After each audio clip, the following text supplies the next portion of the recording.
Morning student, સુપ્રભાત. આજે ધોરણ 2 ગણિતમાં આપણું ચેપ્ટર 9 ચાલુ છે. એમાં પાઠ 5 સુધી પહોંચી ગયા છે. લગભગ હવે બધી જ વસ્તુ આપણી આમાં પૂરી થવા આવી છે. આપણે ઈસવીસન પ્રમાણે મહિના, વિક્રમ સંવત પ્રમાણેના મહિના અને વારના નામ અઠમુંમાં શીખ્યા ને એના દિવસો શીખ્યા અને એની ઋતુઓ કઈ કયા મહિનામાં કઈ ઋતુઓ આવે છે એ પણ આપણે શીખી ગયા. તો હવે આપણે આજે આ પ્રશ્નના જવાબ આપવાના છે. એ જ વસ્તુ છે જે રિપીટ કરી છે કે પાછી તમને થોડી યાદ રહી જાય, કારણ કે આ પાઠ 5 સુધી પહોંચ્યા જે પહેલા કર્યું છે એ પાછું આપણું રિવાઇઝ થઈ જાય. તો પહેલો પ્રશ્ન આપણો એ છે કે એક અઠવાડિયાના વાર કેટલા? તો આપણે એક અઠવાડિયામાં કેટલા આવે છે? આપણે સોમથી રવિ કરીએ તો 7. કેટલા આવે છે?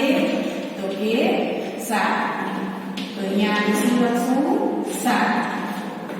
પછી બીજો પ્રશ્ન છે જે પ્રશ્ન જવાબ આ જ વસ્તુ છે જે તમારી ટેક્સ્ટ બુકમાં આપી છે. નવું કાંઈ જ નથી, પણ આ વસ્તુને રિપીટ કરશું ને તો જ યાદ રહેશે. એક વર્ષના મહિના કેટલા? તો આપણે ખબર છે ગુજરાતી પ્રમાણે જોઈએ કે અંગ્રેજી પ્રમાણે જોઈએ તો કેટલા આવશે? તો કે 12. સમજાણું? પછી આપેલું છે કે શિયાળામાં કયા 4 માસ આવે છે? ગુજરાતી પ્રમાણે આપણે જોઈએ તો શિયાળામાં કયા 4 માસ આવે છે? તો પહેલો સૌથી કયો છે આપણો? કારતક, જે અત્યારે આપણે પૂરો થયો અને માગસર ચાલુ થયો આપણો. માગસર, પોષ અને મહા. કારતક, માગસર, પોષ અને મહા આ 4 છે એ કોણ કયા હોય? તો કે શિયાળાના 4 મહિનામાં આપણે ઠંડી પડે. કારતક, માગસર, પોષ ને મહા. પછી આપેલું છે કે ઉનાળાના કયા છે? 4 માસના. તો કારતક, માગસર, પોષમાં ઠંડીના છે. મહા પછી આપણું શું આવે? કારતક, માગસર, પોષ, મહા. પછી ફાગણ, જ્યારે હોળી ચાલુ થાય. આ દિવાળીના દિવસો હોય ત્યારે ઠંડી પડે, હોળી આવે એટલે આપણે ગરમી ચાલુ થાય. તો એવી યાદ રાખી શકો. તો હોળીનો મહિનો એટલે ફાગણ મહિનો. ફાગણ મહિનામાં જ હોળી હોય. મહા, ફાગણ, ચૈત્ર, વૈશાખ અને જેઠ આ 2 મહિનામાં લગભગ વૈશાખ મહિનામાં આપણું ઉનાળાનું વેકેશન હોય, જ્યારે ભરપૂર ગરમી હોય છે. એવી રીતે આપ્યું છે કે ચોમાસામાં કયા 4 મહિના આવે?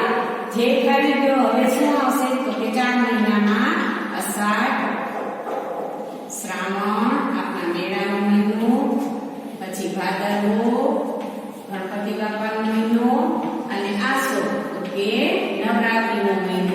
એમાં દિવાળી જે હમણાં જ પૂરી થઈ છે એટલે આપણે ખબર પડે. વળી પાછું શિયાળો, ઉનાળો, ચોમાસું, વળી પાછું શું આવી જાય? શિયાળો. એટલે આપણે ત્રણે ઋતુ શિયાળો, ઉનાળો, ચોમાસું એ પ્રમાણે આપણે મહિના લખ્યા છે.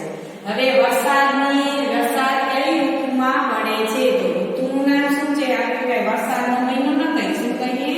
તો કે ચોમાસું. આ વસ્તુ બધું શું છે કે આપણે સાથે સામાન્ય જ્ઞાન પણ આપે છે.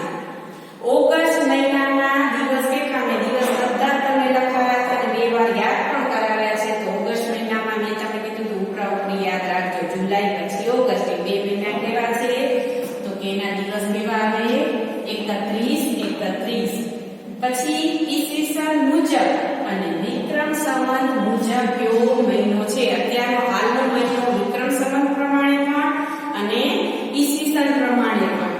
તો અત્યારે જે આપણે લખ્યું છે કે ઈસવીસન પ્રમાણે અને વિક્રમ સંવત પ્રમાણે, તો અત્યારે કયો હાલે છે? ડિસેમ્બર. અને આમ જોઈએ તો કારતક પૂરો થયો એટલે કયો આવી ગયો? માગસર.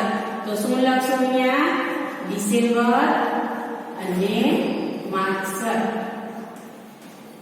સમજાવો? આ વસ્તુ મેં શું કરવાને ખાસ આપી છે કે તમને ખ્યાલ આવે કે આ 2 મહિનામાં એવું નથી કે ડિસેમ્બર છે તો અત્યારે માગસર. તિથિમાં થોડી વારી થઈ શકે.